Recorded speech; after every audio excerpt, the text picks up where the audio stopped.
বাংলাদেশের রাজনীতিতে নতুন একটি প্ল্যাটফর্মের আত্মপ্রকাশ ঘটেছে, যার নাম অল্টারনেটিভস। সাবেক অন্তর্বর্তী সরকারের তথ্য উপদেষ্টা মাহফুজ আলমের হাত ধরেই এই প্ল্যাটফর্মের আত্মপ্রকাশ ঘটে।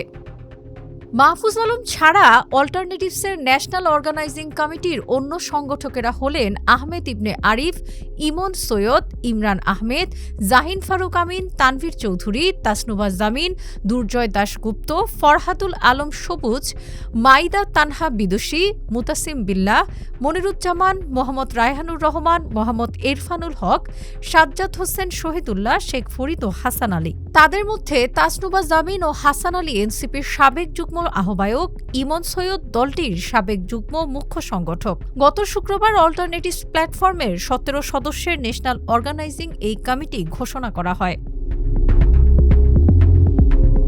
তাদের বিজ্ঞপ্তিতে বলা হয়, জুলাইয়ের আন্দোলনে শহীদ পরিবারের সদস্য, আহত যোদ্ধা এবং সক্রিয় আন্দোলন কর্মীদের সঙ্গে সম্পৃক্ত হয়ে একটি দায়িত্বশীল ও অংশগ্রহণমূলক রাজনৈতিক সংস্কৃতি গড়ে তোলার লক্ষ্য নিয়ে এই সাংগঠনিক উদ্যোগ নেওয়া হয়েছে।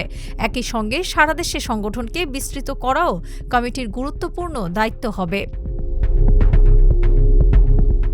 অল্টারনেটিভসের পক্ষ থেকে বলা হয়, দেশের বর্তমান রাজনৈতিক বাস্তবতায় তরুণদের সক্রিয় অংশগ্রহণ এবং নতুন রাজনৈতিক চিন্তার বিকাশ জরুরি। এই বাস্তবতাকে সামনে রেখেই ন্যাশনাল অর্গানাইজিং কমিটি গঠন করা হয়েছে, যা আগামী দিনে দেশব্যাপী সাংগঠনিক কার্যক্রম পরিচালনা করবে।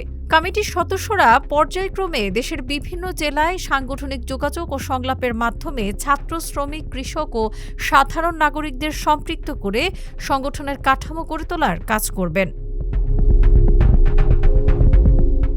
গত 7 ফেব্রুয়ারি জুলাই পরবর্তী বাংলাদেশ, আমাদের ব্যর্থতা ও নতুন দিনের দিশা শীর্ষক আলোচনা সভার মধ্য দিয়ে যাত্রা শুরুর ঘোষণা দেয় এই অল্টারনেটিভস।